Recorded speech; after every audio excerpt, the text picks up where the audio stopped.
ہے، ادب ہے، لیکن اس کا یہ تمنا کرنا یہ صحیح نہیں ہے۔ ہم کھڑے ہوں، ہم نعرہ لگائیں، ہم دست بوسی کریں، ہم ادب کریں، لیکن اس کا یہ تمنا کرنا یہ صحیح نہیں ہے۔ اور مان لیجئے کبھی مس ہو گیا، آیا اور ہم کھڑے نہیں ہوئے تو پھر ناراض ہو کے چلا جاتا ہے، منہ ٹیڑے ہو جاتے ہیں۔ بلکہ میں آپ کو بتاؤں، میں تو اپنے ناطقوں حضرات سے کہتا ہوں، جب تم نعت شریف پڑھے، نعت شریف کے درمیان کوئی کتنا بڑا بھی توپ کیوں نہ جائے، حضور کی نعت کو روک کر آنے والے کے استقبال میں نعرہ نہیں لگایا جائے۔ ارے تم حضور کی نعت روک رہے اس کے لیے، کیا وہ حضور سے بڑا ہے؟ معاذ اللہ، حضور سے بڑا۔ لیکن میں معذرت کے ساتھ کہوں گا، کبھی کر کے دیکھیے آپ، اگر کوئی مقرر صاحب آ رہے ہوں اور نعتخواں نعرہ نہ لگائے روک کر نعت خوانی کو، آئندہ کہیں گے اس کا پتہ کٹ، یہ کہیں نہیں نظر آنا چاہیے مجھے۔ تم نے اس کو بلایا تو خیر نہیں ہے، یاد رکھنا وہ آئے گا تو میں نہیں آؤں گا۔ ہوتا ہے کہ نہیں ہوتا ہے؟ یہ مینٹلٹی کیوں ہے؟ حضرت علی نے فرمایا کہ تم جہنمی کو دیکھنا چاہتے ہو تو ایسے آدمی کو دیکھو۔ اسی کے ساتھ مولا کائنات فرماتے ہیں، درخت کی وہ ٹہنی سب سے زیادہ جھکی ہوتی ہے جس میں سب سے زیادہ پھل لدے ہوتے ہیں۔ جو پھلوں سے بھری ہوگی وہ جھکی ہوگی، اور جو پھلوں سے خالی ہوگی وہ کھڑی ہوگی۔ معلوم ہے جو خالی ہو وہ اکڑے گی، اور جو بھری ہو وہ جھکے گی۔ تو تواضع اور انکساری جس میں ہے، جو بہت علم رکھ کر بھی جھکا ہوا ہے، محبت سے پیش آتا ہے، تواضع اور انکساری کے ساتھ پیش آتا ہے، سمجھنے کہ واقعی اس کو علم ہے۔ اور جس کو لوگ علامہ کہیں، مولانا کہیں، مفکر اسلام کہیں، شیخ الحدیث کہیں، پیر صاحب کہیں، پتہ نہیں کیا کیا کہیں، لیکن وہ بھی اپنے آپ کو یہی سمجھتا پھرے، اکڑتا پھرے، تو سمجھ لینا بلینک ہے۔ اگر پھل ہوتے تو لدا ہوتا، تو جھکا ہوتا، اکڑا نہیں ہوتا۔ میرے پیارے آقا کے پردوانوں، اور یہی تعلیم دی ہے غریب نواز نے بھی۔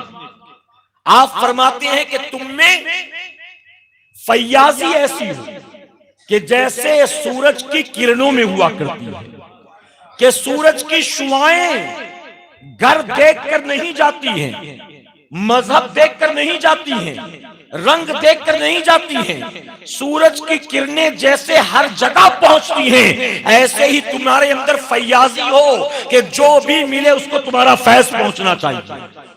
فرماتے فیاضی ایسی ہو جیسے کہ بارش کا پانی ہر کسی کے کھیت میں برستا ہے، مسلم ہو غیر مسلم، نیک ہو بد ہو، فرما بردار ہو نا فرمان۔ اور فرماتے تواضع ایسی ہو جیسے کہ زمین۔ اب آخری بات عرض کروں گا، اجازت ہے آپ کو؟ میرے پیارے آقا کے پردوانوں، آخری بات آپ سنیں، بات جہاں سے چلی تھی۔ دیکھیے ہم اور آپ ہیں بندے، اور بندہ کس سے شروع ہوتا ہے؟ بے سے۔ بندے میں کیا ہے؟ بے۔ بے بتائیے کھڑا ہے کہ بچھا ہے؟ جی ہاں، بی نہیں پوچھ رہا ہوں، بی نہیں، بے۔ بے کیسا ہے؟ کھڑا ہے کہ بچھا ہے؟ بچھا ہوتا ہے۔ تو پھر بندے کو بچھا ہی رہنا چاہیے، بندے کو اکڑنا نہیں چاہیے۔ بندوں کے لیے بندے بے سے ہے، بندہ مطلب بچھا ہوا، اکڑ اس کے لیے ہے ہی نہیں، اس کی شان ہی نہیں اکڑنا۔ اکڑ کس میں ہے؟ اللہ شروع ہوتا ہے الف سے، اور الف میں کیا ہے؟ الف کھڑا ہے کہ بچھا ہے؟ الف میں اکڑ ہے، کھڑا ہے وہ۔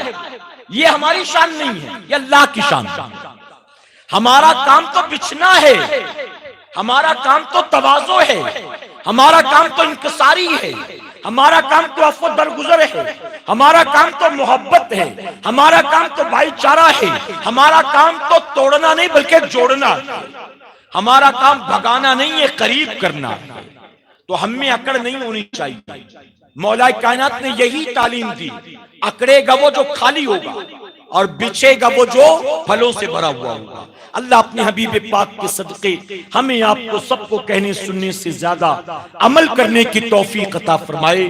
درمیان گفتگو ہم مجھ سے جانے انجانے میں کوئی غلطی خامی رہ گئی، آپ سب کو گواہ بنا کر سچے دل سے توبہ کرتا ہوں۔ میرے پیارے آقا کے پردوانوں، ہمیں کہا گیا کہ نماز کے بارے میں کچھ بول دیں، تو اب اگر آپ کی اجازت ہو تو 2-3 باتیں بتا دوں نماز کے بارے میں۔